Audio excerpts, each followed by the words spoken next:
Hello guys, welcome to my channel. Today I'm going to be talking about 5 common mistakes people make when starting a ready-to-wear fashion business. So if it is something you are interested in, sit down, relax and watch this video to the end. Some of you are about to launch, others have just started, and many of you are wondering how to avoid costly mistakes that could set you back.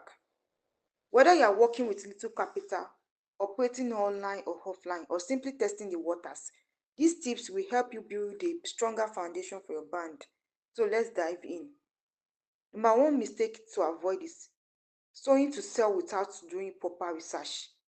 One of the biggest mistakes you can make is jumping straight into the production without first doing your research.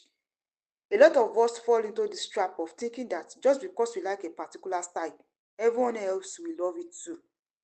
Before you start cutting your fabric or creating multiple designs, you need to research what actually sells.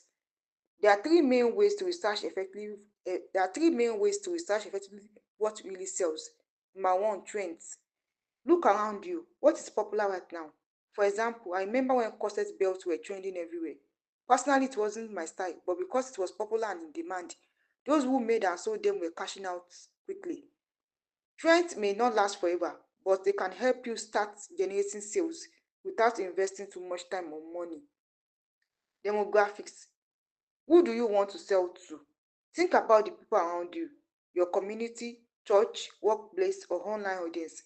Are they students, working class women in their 30s or older women? Narrow down your target market, then research what styles appeal to them most. Functionality. Sometimes it's not about trends at all, it's about practicality. Working class women, for example, will always need smart office wear. Bankers and corporate professionals need polished formal outfits. This may not be flashy, but they sell constantly because they meet a real demand. When you clearly define your niche, whether it's trending items, a specific demographic, or a functional outfit, you save yourself a lot of wasted time and effort. Another mistake to avoid is start too big.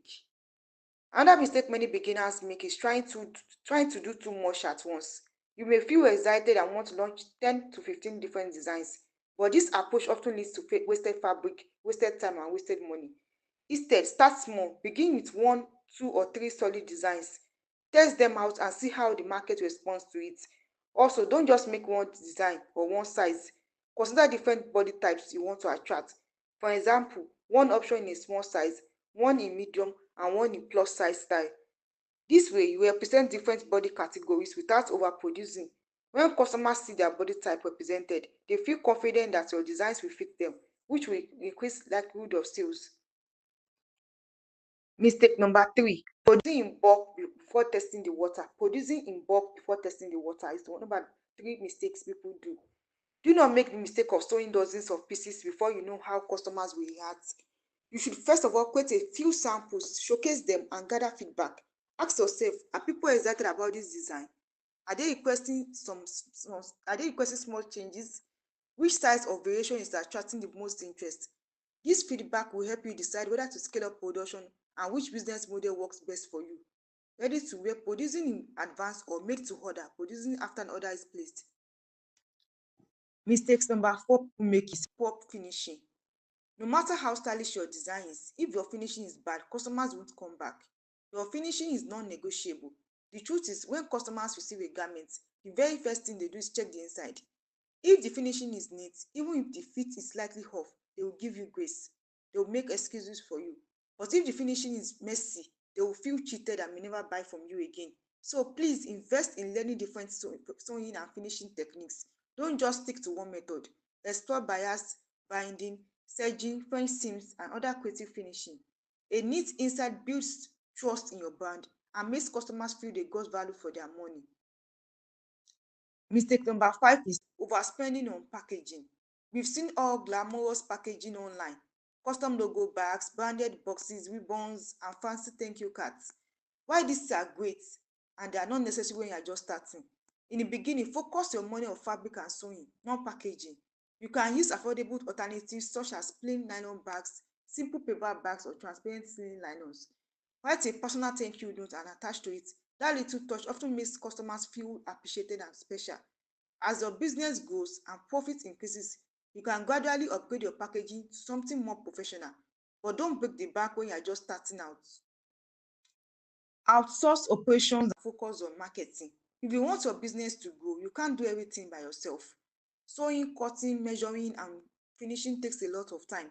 And if you are doing all of that alone, you have no energy left for marketing. Instead, consider outsourcing part of the work. For example, you can cut the patterns yourself and hire someone affordable to help you with sewing. That way, you can spend more time on marketing, attending events, posting online, networking, and actually getting orders.